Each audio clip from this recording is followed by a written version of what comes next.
Just tolerance. Sahih Muslim, number 30. Muhammad said, I've been commanded to fight against people so long as they do not declare that there is no God but Allah.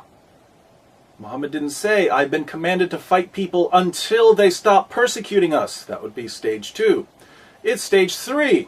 And the same guy who complained just a few years earlier that people were persecuting him because of his beliefs now says he's been commanded to fight people based on what they believe.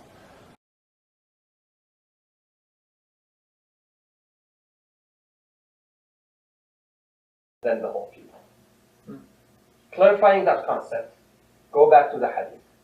Who are the people that Rasulullah ﷺ was commanded to fight? Let's look at the history of Islam.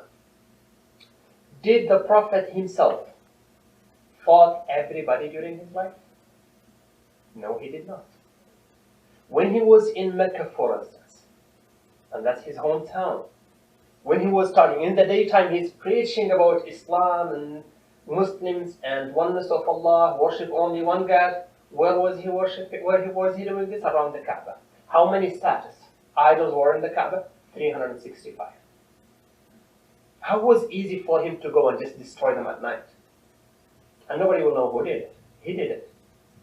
So he sees people worshipping other than Allah subhanahu wa ta'ala under his nose. But he doesn't care. That's not his job.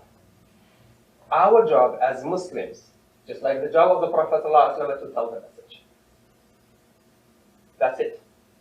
And by the way, if I have time, I will go to explain what's the jihad, the concept of jihad. It's very important because we have these things. We as Muslims, we are bombarded with it. And those of us who don't have knowledge, we feel so embarrassed. Yeah, that's my religion. Oh, I'm sorry. I don't know. I don't have the answer.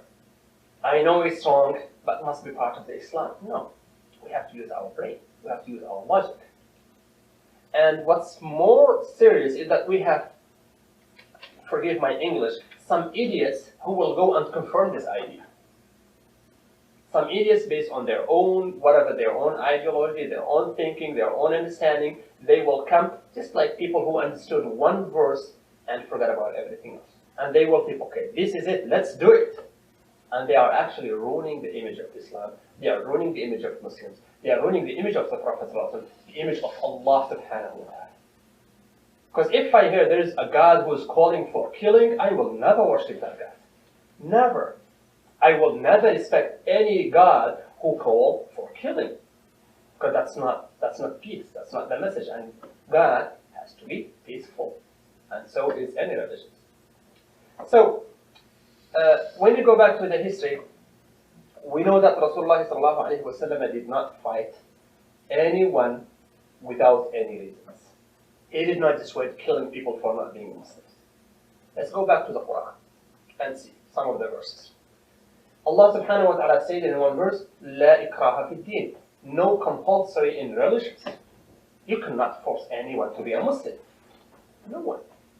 You tell them the message, let them do whatever they want. This is the Quran. Allah said, لا إكراه. This is a command for the Muslim. Do not force anyone to become Muslims. Number one. Another one, لكم دينكم ولي دين. You have my own religion, I have my own. So where is forcing people here? How come you say I'm free to worship whatever I want and then you start killing me for it? It doesn't make sense. And it does not make even sense that Rasulullah ﷺ will preach something and do the opposite. If the meaning of this hadith is to fight everybody, we will be fighting every time. He wouldn't sign a contract with non-Muslims 10 years, no fight whatsoever. Hudaybiyah, we know that part. He signed a contract and it was not fair for the Muslims because he wanted peace. And I guess I have to talk a little bit about this. On the 8th year of the Hijrah, he wanted to perform Umrah. Umrah means a minor pilgrimage. He went, and when he was around Mecca, he wouldn't get into the Mecca. Actually, it was a Hajj. They sent him delegates. You are not allowed into Mecca. By the way, this is his city. That's where he was born. And it's his right to go there. And everyone with him. And it's not only for him, they know it's for everybody because it has the house of Allah. Everybody is welcome. But they say, no, you're not allowed in. and he came without any arms, putting himself, putting the army in danger, all what I have is sticks to rely on. They are working 400 kilometers. That's it. And they have those white clothes when you go back to the Hajj to see. You can see that he's putting everybody in danger. He told them, do not even carry any weapon with you. And he is coming to 10,000 enemies ahead of him. Their wish, the best day of their lives when they kill him. He's giving them the chance. He said, do not fight, don't do anything. They sent him delegates. And they said, we don't want you here. One particular one, without going to the detail, they sent one person. He told him, okay, we can have a deal. Let's have a deal. A trade. What are the terms of it? Some of it. He said, number one, he's telling him, you go back to Medina and do not perform in Hajj this year. Okay, that's number one. Which is not fair. I don't think it's fair. Do you guys think it's fair? No. So wait till you see the next one. The next one, if a Muslim from Mecca, from the Mecca where the people are, if a Muslim flee to Medina, to you, we know you have a city there, and ask refuge there, no, send them back to us. That's not fair. People will flee their city to be in a safe place. Our term, our condition, if you want peace, when everybody comes from our city, even if he's our enemy, send him back to us so we can kill him. Or we can hurt him.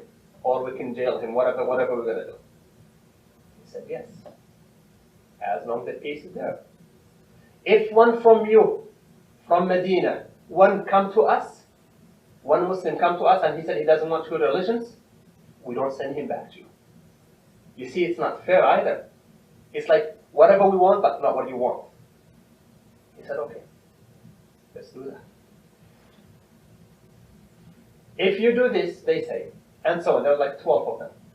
If we do this, we'll stop war for 10 years. No one attacks anyone. We don't hurt Muslims, they don't hurt us, nothing will happen. Because he wanted peace. He said yes, and he agreed. Before even this, they signed the contract, one young man was coming in his chains. He managed to escape Mecca. And they haven't signed anything yet. When he came, the man who was negotiating, he told him, that's my son. I want him back. It happened that the delegate, actually the ambassador of the Kuffar, is the father of this child, of this young man. He said, give me back my child. And he was, of course, putting him in chains. The Prophet told him, we haven't signed anything yet. We have not signed anything yet. He said, but words. You promised, we don't need to sign. The Prophet said, yes, the deal is the deal. Take him. The companions, they were very angry. Very angry. They said it doesn't make any sense. For the first time in their life, they refused to listen to the Prophet. One of them, Umar, he was walking beside the guy and putting his words, like making it visible for him. You know, he told him, you know what? Killing the non-Muslims, it's not really a bad thing. Of course, he regret saying it later. He said, I wanted him to just take my sword and kill his father.